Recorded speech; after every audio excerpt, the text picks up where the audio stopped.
Okay, hey folks, welcome to my YouTube channel, Self-Evident. My topic today is the deep state is running out of cards to play. I've been encouraged lately, seeing comments pointing out that it's not left versus right anymore, but the predatory rich versus the working class. Let me start with the latest example. On March 11th, 2026, the FBI warned California authorities of a possible attack by Iran using drones. It didn't take long for comments calling this bullshit, for warning of another false flag. A what? Huh? Yes. People are not as gullible as we once were and not as geographically challenged as Trump's FBI Kash Patel would have hoped. Drones can't begin to reach the U.S. West Coast, certainly not from Iran, so that means they would have had to be launched from some vessel in the Pacific Ocean, meaning the boats would have had to originate from somewhere far away, from the Persian Gulf, or maybe from somewhere in Malaysia. In any absurd case, it's long way across the Pacific Ocean to California. The logistics of this, just the fuel required, is ridiculous to take seriously. Even if the Iranians were hell-bent on hitting California, of all places, Gavin Newsom's state, instead of southern Florida, where the dipshit lives, the boats would have been spotted by satellite or patrol planes. Either the U.S. Navy or U.S. Coast Guard would intercept the boats or just blow them out of the water as if they were Venezuelan outboards. Since Trump's counselor, Benjamin Netanyahu, has already dragged the USA into Israel's war against Iran, then the only reason to pull off a false flag on U.S. soil is because Trump, Netanyahu, and all the Zionists in Israel, England, and America are realizing this war is not popular with the American people. It is not going very well. And if Israel wants to get American support, they have to manufacture yet another catastrophic and catalyzing event like a new Pearl Harbor. Many of you know exactly what I'm referring to, a document, Rebuilding America's Defenses, written in 2000 by Thomas Donnelly, a director for the Project for the New American Century. It's called PNAC, and he's also a resident fellow at the American Enterprise Institute. That's a big surprise. What is a false flag, you may ask? A false flag attack, you may ask. The term originated after the dissolution of the Knights Templar by French King Philip IV the Fair and Pope Clement V on October the 13th, way back in 1307. That's also where Friday the 13th allegedly comes from, because it was bad luck for the Templars. The Templars had gotten too rich and too powerful for Philip's liking, and since his kingdom owed the Templars, the world's first organized international bankers, a lot of money, he and Pope Clement decided to restore order. It's a long and complex story. Suffice to say, the surviving Templars, the ones who didn't flee to Scotland, or the Canons, which eventually became Switzerland, took to pirating ships hailing from Catholic city-states or kingdoms, today's France, Italy, Spain, etc. The pirate ships would try to identify any unwary sailing ship, raise a flag of that ship's origin, and lure them in and then attack them. During the next few centuries, false flag attacks were something to be wary of for savvy sea sailors. Another false flag attack, remember the Maine, to hell with the Spain, refers to a United States ship that sank in Havana Harbor in Cuba on February the 5th, 1898, and is considered a likely candidate as a false flag attack which led to the Spanish-American War. The Maine was in Havana Harbor to protect American interests during the Cuban War of Independence. The ship exploded and sank. The competing newspaper tycoons of the time, William Randolph Hearst, that's a Citizen Kane fame. Citizen Kane is considered one of the best movies of all time. And Joseph Pulitzer, the Pulitzer Prize for Journalism. We've all heard of that. They were engaged in yellow journalism. You might call that National Enquirer, or for the newspaper, or maybe Fox News if it was television, and ignored the likelihood that the warship exploded from within when fumes from the coal fire ignited the gunpowder. The newspaper wanted war because war sells newspapers. And another one, in 1967, Israel was engaged in, and I'll just take it from the Wikipedia, they were engaged in, the Six-Day War was fought from June 5th to June 10th, 1967, and was a brief but decisive conflict in which Israel defeated Egypt, Jordan, and Syria.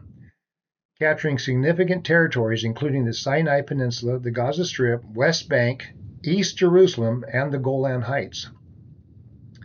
During this short war, Israel aircraft strafed and torpedoed a U.S. Navy spy ship, the USS Liberty, trying to sink it. Again, no need to rewrite it from Wiki. The combined air and sea attack killed 34 crew members and naval officers, seamen, 2 Marines, and 1 civilian NSA employee.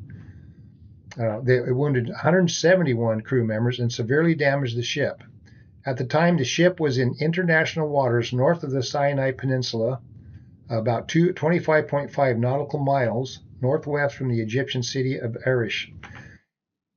Israel apologized for the attack, saying that the USS Liberty had been attacked in air after being mistaken for an Egyptian ship. Now, I'll just add this in here. The survivors said they were flying U.S. flags prominently, waving them, so it doesn't work. Others, including survivors of the attack, dispute this account and state that the attack was deliberate. Thomas Hinman Moore, the 7th chairman of the Joint Chiefs of Staff, accused President Lyndon B. Johnson of having covered up that attack. Accused President Lyndon B. Johnson of having covered up that the attack was a deliberate act. Okay. The contention among many is that Israel tried to sink the ship, send everybody to a watery grave, no witnesses, blame it on the Egyptians in order to drag the United States into their war on their side. Looking at the comments stemming from the implausible Iranian attack on the West Coast, I'm encouraged that the impulsive, scurrilous dichotomy between passionate folks on the left and the right is slowly dissolving as people realize there is really not much corporate news that can be trusted. While many educated people are skeptical of conspiracy theories, and many more have not even heard of the term false flag, they are realizing that the legacy media, the cable media, and the politicians who seem to react only to those entities are not the final arbiters of truth. They are not even good at picking out what should be prioritized as breaking news.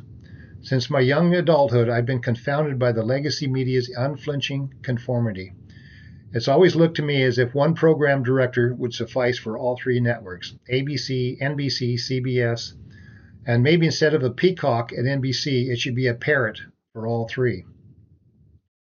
There are so many news sources on the various social platforms, some credible, many are not. Nevertheless, anyone dedicated to looking at and able to sort out fact from propaganda realizes the legacy media does not even scratch the surface of what's really going on, especially in a half-hour time slot filled with pharmaceutical commercials.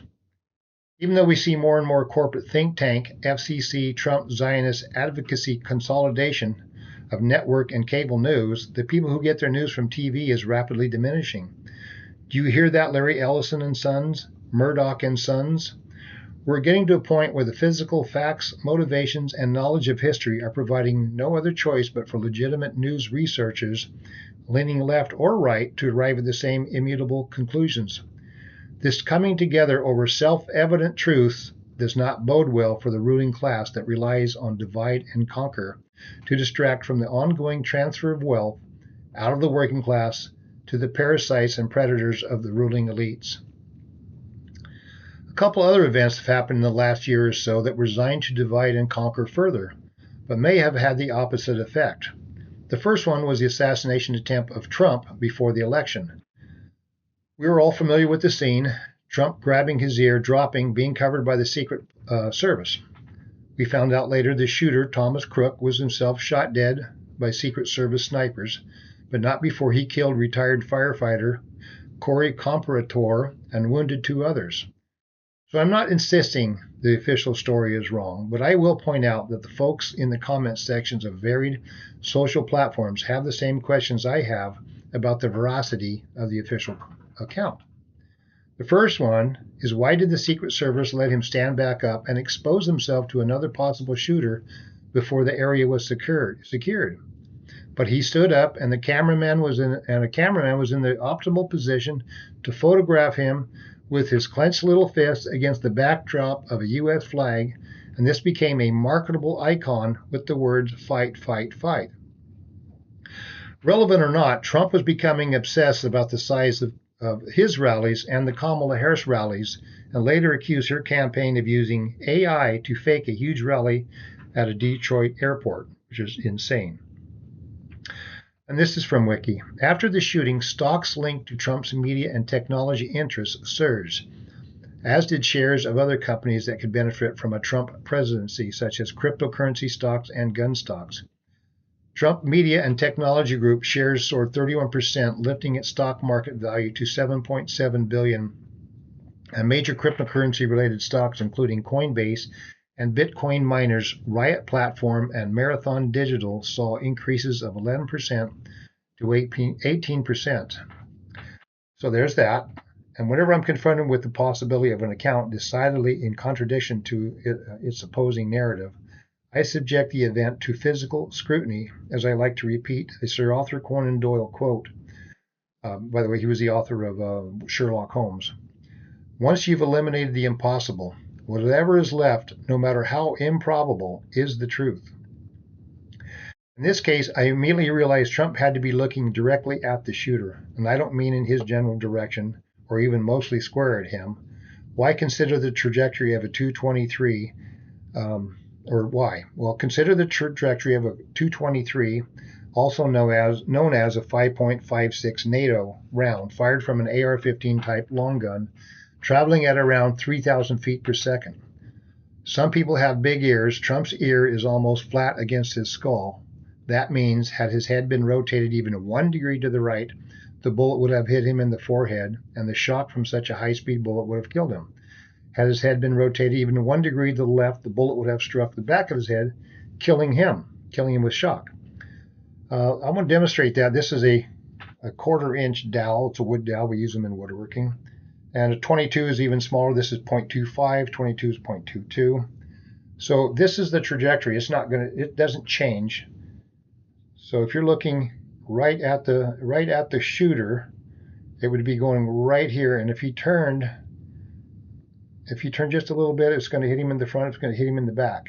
It has to if it's going to be that close to the side of his head. Okay, so look at that. So the odds of the shooter not shooting until Trump's head was looking directly at him seem a bit long.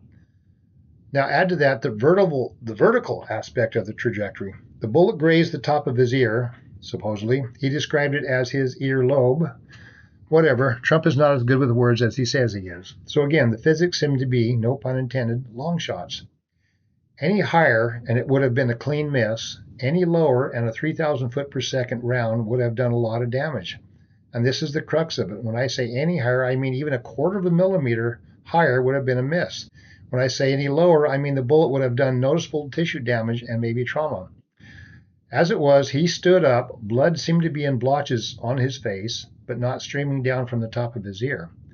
He left and went to his doctor. The doctor never released any pictures of his wound, and the Trump wore a bandage for a week or two, and when it was removed, there was no mark whatsoever. Not a nick, not a scab, not even a red mark. And the 78-year-old man with cankles and rotting hands claims he is a quick healer.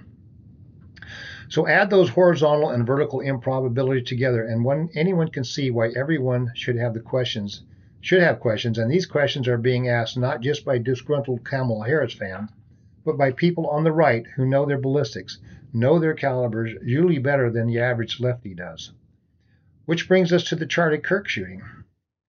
Shortly after Kirk was killed in public, both the left and the right scrambled to lay blame.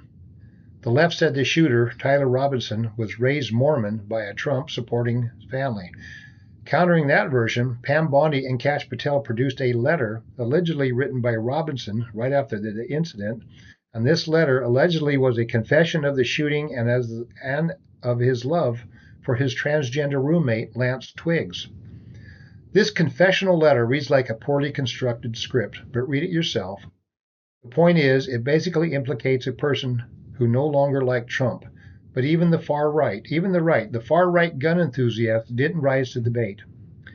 This again is where physics trump contrived narratives. Gun enthusiasts immediately started calling the official narrative a total scam.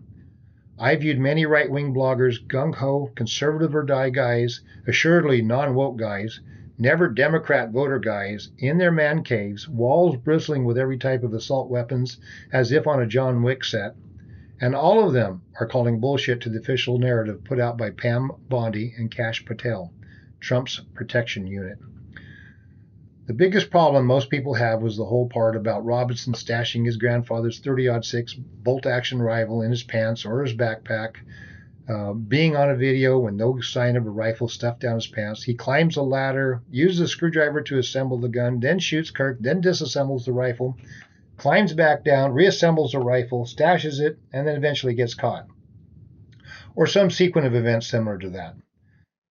Then there's the weird case of George Zinn, a man who started shouting he himself killed Kirk, and the bloggers found out Zinn was allegedly a vocal eyewitness at 9/11, and the weird stuff just goes on. But I trust if this part is of interest, you have already wrung out the narratives. You've seen the same videos and heard the same debates that I have. Physics, again, is when I sit up and pay attention. This is something I know quite a lot about and puts me in league with the right-wing gun enthusiasts whose channels I probably would not have stumbled upon had it not been for their complete rejection of the official narrative. The obvious problem with the story is a 30-06 round would have easily passed through a human neck.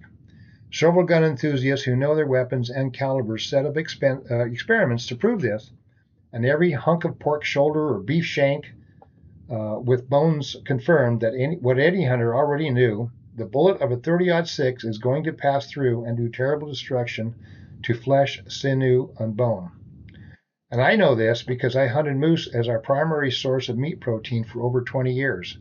My gun is a Ruger M77 bolt-action 30-06, and a good shot brings down a massive 1,200-pound moose down in its tracks.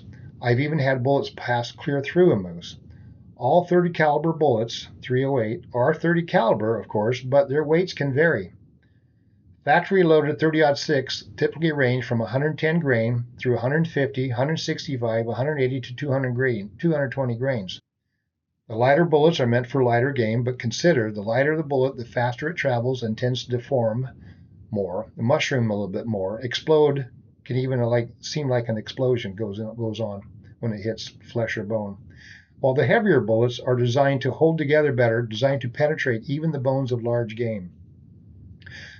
So even if the bullet from Robinson's grandpa's 30-06 was a lighter grain, say one of the 110s, the damage would have been severe. The widespread realization that the official Pam Bondi, Kash Patel narrative is bullshit spawned widespread speculation as to what really did happen. Who was really involved? But those examinations have been done 1,000 times already, and if you're interested, you can find those examinations and discussions on the internet, just not on TV. In another twist of fate, conservative blogger Candace Owens, who admitted she regrets voting for Trump and regrets advising her millions of voters to vote for Trump, has recently dedicated much of her programs to the Charlie Kirk affair, to the cover-up, to speculation as to what really happened at the rally and at the grand wake, and to the real motive, to Kirk's organization, Turning Point, to the bizarre behavior of the aggrieved widow, Erica Kirk, who immediately assumed the head position of the multi-million-dollar right-wing advocacy entity, Turning Point. So what's the skinny so far? It seems Charlie Kirk and Turning Point was pro-Israel for the most part, but did have questions about how Israel was caught off guard by the October 7th, 2023 attack by Hamas. He questioned if Israel was going too far in ethnic cleansing of Gaza. Look it up. His words are on record. He also questioned the legitimacy of an Israeli attack on October 23rd, 2023 near Gaza's St. Porphyrius Church that killed civilians sheltering there. Kirk publicly pressed for transparency. He also was adamant that the Epstein files must be released. Maybe a little less adamant after realizing Trump was the main entry in those files. And here's a good one. News bulletin. No sooner than I get to hear in this essay, this pops up on the news feeds. Divine synchronicity, anyone? This is by Jesus Mesa from Newsweek. It was popping up on all the news feeds, so this is just the one. Former National Counterterrorism Center Director Joe Kent said his office was blocked from continuing an investigation into the killing of conservative activist Charlie Kirk. claiming federal agencies ordered him to halt the work despite unresolved questions about the assassination. We were then told that, hey, you guys need to stop. You can't work on this anymore, Kent said during an interview with Tucker Carlson on Wednesday. Kent, a former Green Beret who served 11 combat deployments, said investigators were also told to defer to state authorities in Utah. The Federal Bureau of Investigation, he said, wanted to turn over the investigation to Utah state authorities and characterize the case as a slam dunk case. There is more work for us to do on the potential of a foreign nexus, and we were blocked from doing that, Kent said. He described how access to information and interagency cooperation were restricted, with requests for data sharing continuing to die on the vine. Of course, I assume if you were really interested, you would already have listened to Tucker Carlson's interview with Joe Kent, but in keeping with the theme of this essay on how the left and right coming together is the only way to identify and destroy the deep state psychopathic billionaire class, I suggest listening to two recent Jimmy Dore show discussions on this Joe Kent statement. See the linked videos below in the description below. I suggest listening to Dore and his sidekick Kurt Metzger on this because they provide some vital background to the suspicious death of Kirk. They seem as willing as anyone out there to criticize in both directions. A few things that should encourage working people to look up and down for the culprits rather than left and right is the farming crisis, the meat crisis. Trump's blunt force tariffs have prompted China to say no mas on importing U.S. grains, soy and corn being the most obvious, prompting massive farm crisis sell-offs. And Trump responds by giving $12 billion to an entity called the Farm Bridge Association. That's our money. That's socialism, folks. That's the social safety net for chemical farmers who always vote red because they can't abide them socialist communist lefties. The beef and poultry industries are also suffering, and if you don't believe it, go try to buy a package of beefsteaks to toss on your barbecue. I think they offer a payment plan, or they should. Meanwhile, Trump sends $40 billion to Argentina farmers, and we import beef from Argentina. You can't make this stuff up. And no wonder well-intentioned folks on the right are realizing what the words pathological liar means now. So as I close, is there anything I'm missing as a point of confluence where the left and right might come together in agreement that the President of the United States of Israel might not necessarily have any interest in making America great again? Could it be high grocery prices? Maybe. Jobs report looking grim? Possibly. Value of the dollar plummeting? Of course. Stock market trending down and down? Probably. But what about tearing up Jacqueline Kennedy's Rose Garden and laying down a concrete slab for the invited rich to dine upon? How's that for some elitism? How about the destruction of the east wing of the White House because in a time of oncoming recession, what we really need from our leader is a grand ballroom. Grander than any ballroom anywhere in the world ever. And do we really need to spend taxpayer money on the Arch de Triomphe, bigger and more beautiful than any arch in the world? Should we be attending to Trump's juvenile vanities while the people can't afford housing or health care or food or gas and are facing new threats of joblessness coming with AI? Or as Trump's Secretary of Secretary of Education, Linda McMahon calls it A1, as in the steak sauce. The steak sauce that no one needs anymore because, well, no one can afford steak anymore. The technobrat PayPal mafia financiers of Trump, you should know who they are by now. Hint, one of them owns the Tesla company, in Trump's words, who are taking our last puddles of drinking water to cool down their AI data centers that are designed to surveil anyone and everyone who might resist or complain for not having water to drink or food to eat. Certainly those things should be common irritants to both the left and the right. But there's something else. I just know it. I feel it in my bones. Aha, that's it. The war on Iran. This limited engagement is expanded rapidly and is already horrific. Isn't it ironic that the president who constantly begged to be given the Nobel Peace Prize may have already started World War III? And if Iran and Ukraine aren't enough to distract us from the Trump Epstein files, now they want to invade Cuba of all places. They better not damage all those classic cars. If we can drop little Marco Rubio off on that island for good, the plan might have some merit. It's a significant change in political climate that many extreme, popular right-leaning internet stars, Candace Owens, Tucker Carlson, Nick Fuentes, Megyn Kelly, and even Joe Rogan are coming around to realizing what Bernie Sanders said before Trump's first term, that Trump is a pathological liar. That means someone who can't tell the truth, even if he wants to, for lack of experience. Add to that list of pundits are politicians who have had dramatic fallouts with the Boy King, Marjorie Taylor Greene, Thomas Massey, and the aforementioned Joe Kent, former director of the U.S. National Terrorism Center, who resigned his post because he doesn't agree with Trump's varied reasons to invade Iran.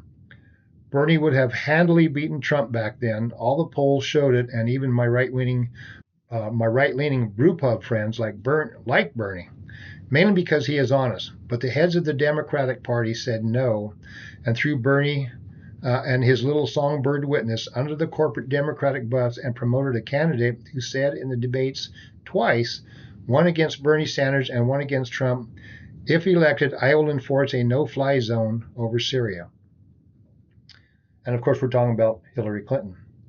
So winning his first term by promising everlasting peace, Trump 2.0 threatened right out of the gate to invade Canada, Mexico, Greenland, Panama, and Cuba. And now, after having already blown up outboards in international waters, double-tapped a couple of survivors, invaded Venezuela and snatched their also not-so-nice leader, Nicolas Maduro. By the way, anyone heard anything from him lately, from his lawyer? I digress. Trump invaded Iran at Israel's insistence. It immediately blew up a school full of young girls, about 170 innocent people. And why? There's no imminent threat, especially after the B-2 squadron dropped bombs and obliterated Iran's nuclear threat way back in June 21st and 22nd of 2025. All I am hoping for is that the class of classy people I know well, working people, the people I recreate with, drink beers with, who come from all sides of the political spectrum, just not the extremes, would wise up and stop tearing each other down and focus on those who are eating our lunch and asking us to thank them for it. The solution to defeating the deep state billionaires seems self-evident to me. No more divide and conquer.